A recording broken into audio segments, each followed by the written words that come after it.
Everybody's got a crazy notion of their own. I'd be tempted to open with Harry Hill. Okay. I'll tell you what, because I've always thought Harry Hill, as a stand-up, is his finest mode. Yeah.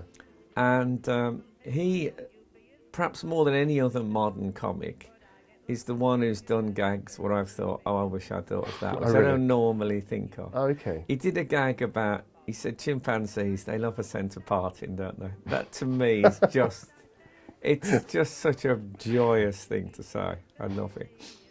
And also, you know, he's suitably strange, but I wouldn't let him bring the, you know, the badges and stuff. He'd have to just do stand up. Right, yeah.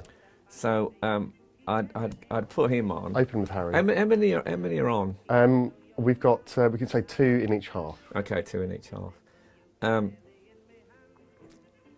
So I'd tell you, I'd like to close the first half with a bloke. I don't actually know his name, but he was a vaudeville act who I read about.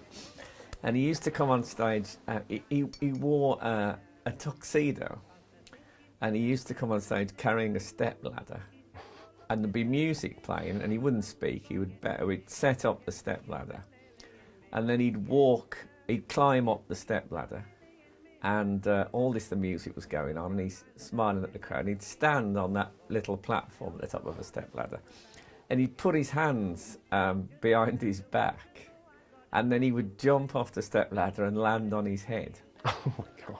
And he would stagger to his feet, take a bow, fold up the stepladder and leave.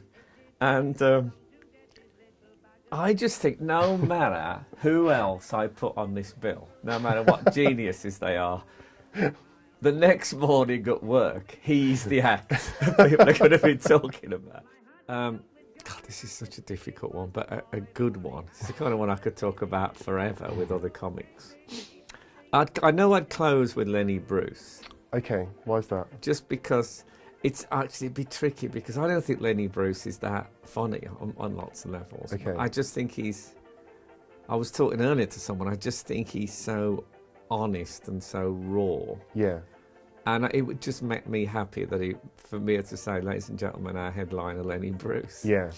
But I suppose, to be honest, I would be a bit fretful that he wouldn't go that well. Right, okay. Because I don't know if you ever listened to his albums or anything. Yeah. He doesn't even sound like he's going that well.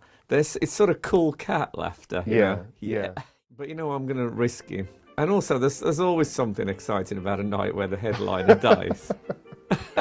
It doesn't matter because, you know, vaudeville man's. Yeah, exactly. Everyone's.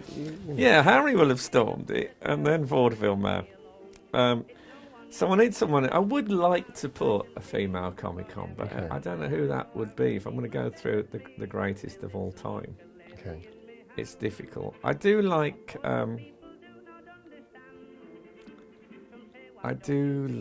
Joan Rivers. Maybe I'd have Joan Rivers. Yeah. Okay. There.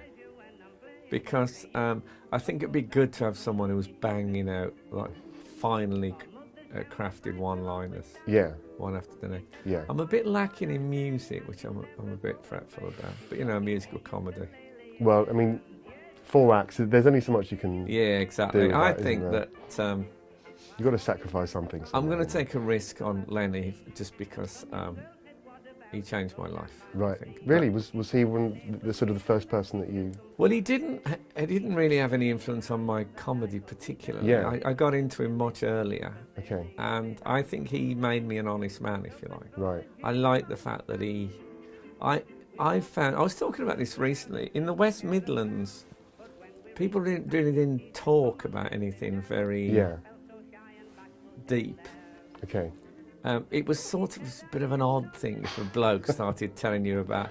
You could talk about your relationship if, you know, you'd had a big row or something like that. Yeah. But if you actually started talking about real deep stuff like that, people would just be embarrassed. Really?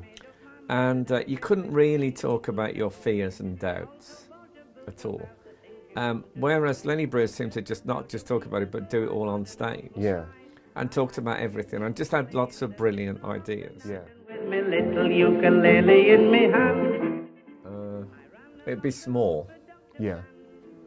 be a small club. I'd say downstairs at the King's Head in Oh, Crouch really? End. Oh, okay. Oh, actually, I don't think I could do it there because it wouldn't be high enough for the step ladder. No, we're gonna have to cancel that. Well, where's the Change of small venue. club with a high ceiling? O2 Arena's got quite a nice big dome to it. Yeah, that's too big. I don't want to play at O2 Arena. Yeah, How well, about Up the Creek, something like that? yeah, that might be all right. Although I don't have happy memories of any of those gigs. Do you not? No, certainly not the Tunnel. I used to play the Tunnel Yeah. when it was, Malcolm's. which was unbelievably. I don't think I ever.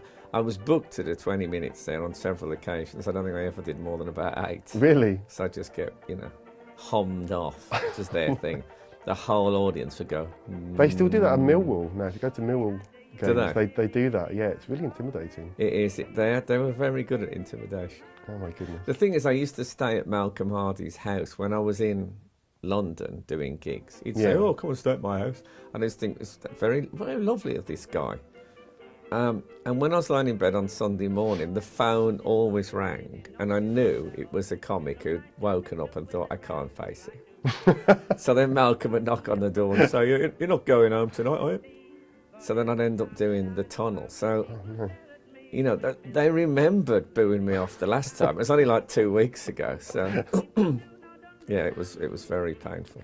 The thing is about that club, I suppose it was a fabulous example of Vox Populi, because the audience were what people went to see. They went to hear the heckles and that more than see the acts. Yeah.